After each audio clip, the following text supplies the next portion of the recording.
नमस्कार, मेरा नाम आराध्या यादव है। मैं आज आपका ध्यान अमेरिकी राष्ट्रपति डोनाल्ड ट्रंप द्वारा अमेरिकी संसद में दिए गए पहले भाषण की ओर आकृष्ट करना चाहती हूँ, जिसमें उन्होंने भारत पर 2 अप्रैल 2025 से 100% जवाबी टैरिफ लगाने की बात कही है। ये घोषणा निश्चित रूप से व्यापार युद्ध की आशंका को ही बढ़ावा देती है। ट्रंप का पहला भाषण व्यापार युद्ध की आशंका को गहराने के साथ वैश्विक आर्थिक अनिश्चितता का भी संकेत देता है, लेकिन यह स्थिति भारत के लिए चुनौतियों के साथ अवसर भी पैदा कर सकती है, बशर्ते वह सतर्क नीतियों और मजबूत आर्थिक कूटनीति से इसका प्रभाव सीमित करने में सक्षम हो सकते हैं। चुनौतियां और अवसर। दूसरी बार राष्ट्रपति पद की शपथ लेने के बाद डोनाल्ड ट्रंप का अमेरिकी संसद में दिया गया पहला रिकॉर्ड तोड़ भाषण, जहां व्यापार युद्ध की पहले से जताई जा रही आशंका को गहराने वाले हैं, वहीं वैश्विक आर्थिक अनिश्चितता का भी संकेत देता है।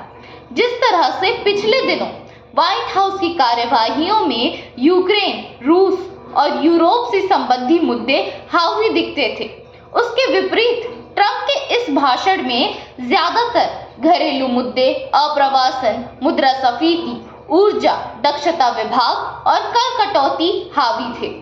यह भाषण रिपब्लिकन पार्टी की नीतियों की पुष्टि करता है, जो मेक अमेरिका ग्रेट अगेन के आधार हैं और सख्त सीमा नियंत्रण को लागू करने वाले हैं। अपनी सरकार को जॉर्ज वॉशिंगटन की सरकार से बेहतर बताते हुए उन्होंने सख्त अप्रवासन नीति की बात की, जो दीर्घकाल में अमेरिकी अर्थव्यवस्था के लिए चुनौती बन सकती है, क्योंकि अमेरिकी अर्थव्यवस्था अप्रवासियों की मेहनत और प्रतिभा के दम पर ही फल फूल रही है। रूस और यूक्रेन की जंग को रोकने तथा पश्चिम एशिया में शांति के प्रयासों के दावों के साथ उन्होंने 2 अप्रैल से पारस्परिक टैरिफ लागू करने की घोषणा की है, जिसमें अन्य अर्थव्यवस्थाओं के साथ भारतीय अर्थव्यवस्था भी प्रभावित हो सकती है।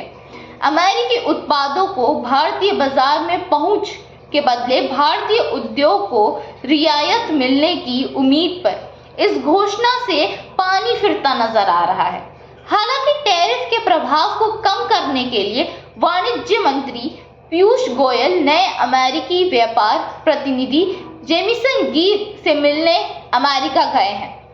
अमेरिकी टैरिफ से भारत के टेक्सटाइल्स और इलेक्ट्रॉनिक्स जैसे सेक्टर में विशेष रूप से नकारात्मक प्रभाव पड़ सकता है, जिससे निर्यात में कमी और घरेलू उद्योगों के लिए चुनौतियां बढ़ सकती हैं।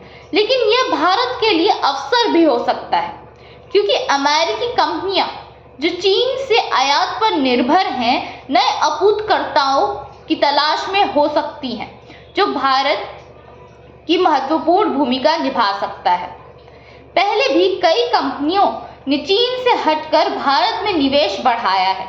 यदि भारत इस स्थिति का लाभ उठाने के लिए सही नीतियां अपनाए, तो उसकी अर्थव्यवस्था को और मजबूत बना सकते हैं। सबसे पहले अमेरिका के साथ व्यापार वार्ता को तेज करना और टैरिफ में संभावित छूट पर बातचीत करना होगा। दूसरा, आत्मनिर्भर भारत अभियान को मजबूत करते हुए घरेलू उत्पादन और निर्यात प्रतिस्पर्धा को बढ़ावा देने की जरूरत है। तीसरा, अन्य देशों के साथ मुक्त व्यापार समझौतों को प्राथमिकता देनी होगी, ताकि अमेरिका पर निर्भरता कम हो जाए। ट्रंप की टैरिफ नीति भारत के लिए नई चुनौतियां खड़ी कर सकती है, लेकिन सतर्क नीतियों और मजबूत आर्थिक कूटनीति से इसका प्रभाव सीमित किया जा सकता है। आशा करती हूँ कि आप सभी को ये वीडियो पसंद आई होगी, और अगर पसंद आई तो इसे लाइक, शेयर और सब्सक्राइब जरूर करिएगा। धन्यवाद।